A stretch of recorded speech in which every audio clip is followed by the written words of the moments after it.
आणि रिपोर्ट आपल्याला बघायचं पण एक मोठी बातमी येते दुबईमधनं। दुबईमध्ये एअर शो दरम्यान एक मोठी दुर्घटना घडली आणि उड्डाणाच्या वेळी तेजस विमान क्रॅश झाल्याचं कळतंय। दुबईमधली ही मोठी अपडेट आहे। उड्डाणादरम्यान हे लढाऊ विमान कोसळलेलं आहे। एअर शो दरम्यान ही मोठी दुर्घटना झाल्याचं पाहायला मिळतंय। दुबईतल्या एअर शो मधली ही दृश्य, ज्यावेळी हे विमान क्रॅश झालं त्याची दृश्य आता समोर आली आहेत। मोठी दुर्घटना आहे आणि तेजस हे लढाऊ विमान क्रॅश झाल्याचं पाहायला मिळतंय।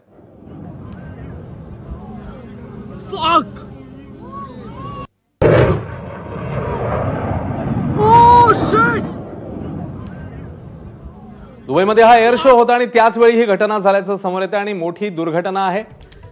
तेजस हे लढाऊ विमान क्रॅश झाल्याचं उड्डाणाच्या वेळी पाहायला मिळतं आणि त्याची दृश्यही आता समोर आलेली आहेत। आणि ते विमान क्रॅश झाल्यानंतर ज्या पद्धतीने आगीचे मोठे लोट आले त्याची ही दृश्य, त्यावरून आपल्याला या घटनेची भीषणता कळू शकते। उड्डाणाच्या वेळी लढाऊ विमान तेजस हे क्रॅश झालंय।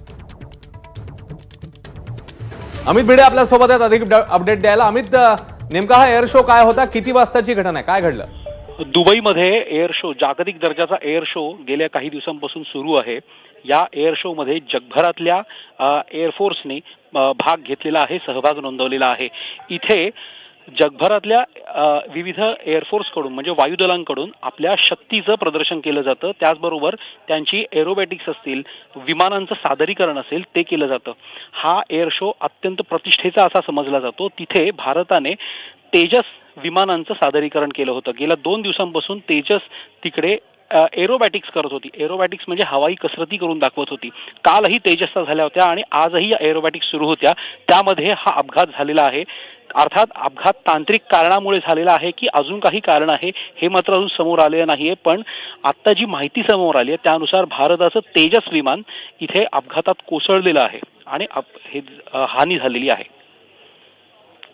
अमित, या तेजस विमानाबद्दल अधिक आपण सांगू शकतो? किती विमानं एकूण या एअर शो मध्ये भारताची होती आणि या तेजस विमानाबद्दल काही माहिती कळली? हो, भारताने स्क्वॉड्रन 18 ही जी आपली स्क्वॉड्रन आहे त्यातली काही विमानं इथे सहभागी होण्यासाठी पाठवलेली होती।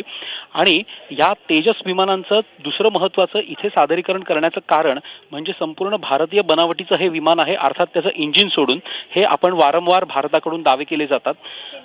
तेजस हे पुढचं आपलं महत्त्वाचं विमान असेल, लढाऊ विमान असेल, अशा दृष्टीने भारत त्याच्याकडे पाहतो। आणि त्याचबरोबर तेजसची आपली स्वतःची गरज भागवून इतर देशांना आपण तेजस एक्सपोर्ट करू शकतो का, या दृष्टीने सुद्धा चाचपणी भारताची सुरू आहे।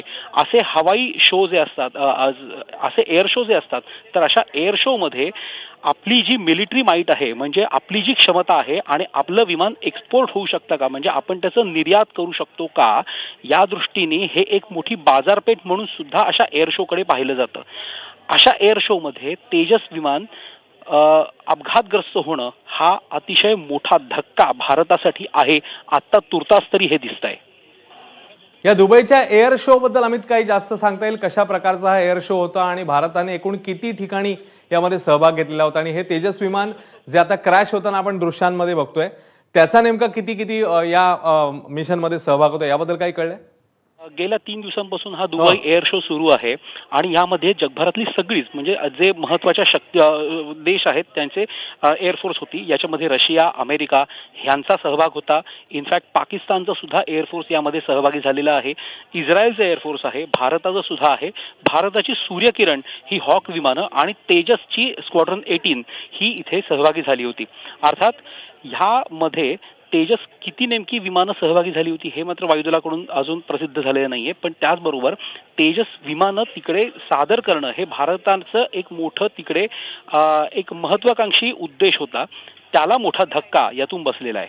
अश्विन, खरं अमित, आणि जसं तू सांगतोयस की गेल्या 2 ते 3 दिवसांपासून हा एअर शो सुरू आहे, त्याच्यामध्ये अशा प्रकारे तेजस, जे भारताच्या दृष्टीने अत्यंत महत्त्वाचं विमान मानलं जातं पुढच्या भारताच्या संरक्षण सज्जतेच्या दृष्टीने, तर ते लढाऊ विमान अशा प्रकारे क्रॅश झालेलं आहे। दुबईमधली ही दृश्य एअर शो मधली समोर येतात आणि जसं आपले प्रतिनिधी अमित भिडे सांगत होते, उड्डाणाच्या वेळी हे लढाऊ विमान तेजस क्रॅश झालं आणि आता बघूया, नेमकं कारण समोर आलेलं नाहीये नेमकं कशामुळे हे क्रॅश झालं। मात्र जी दृश्य समोर येतात ती अत्यंत भीषण आहेत। ज्या पद्धतीने हे विमान क्रॅश झालं, जमिनीवर कोसळलं आणि त्याच्यानंतर आगीचे मोठे लोट आपल्याला पाहायला मिळतात। दुबईमधली ही दृश्य आहेत एअर शो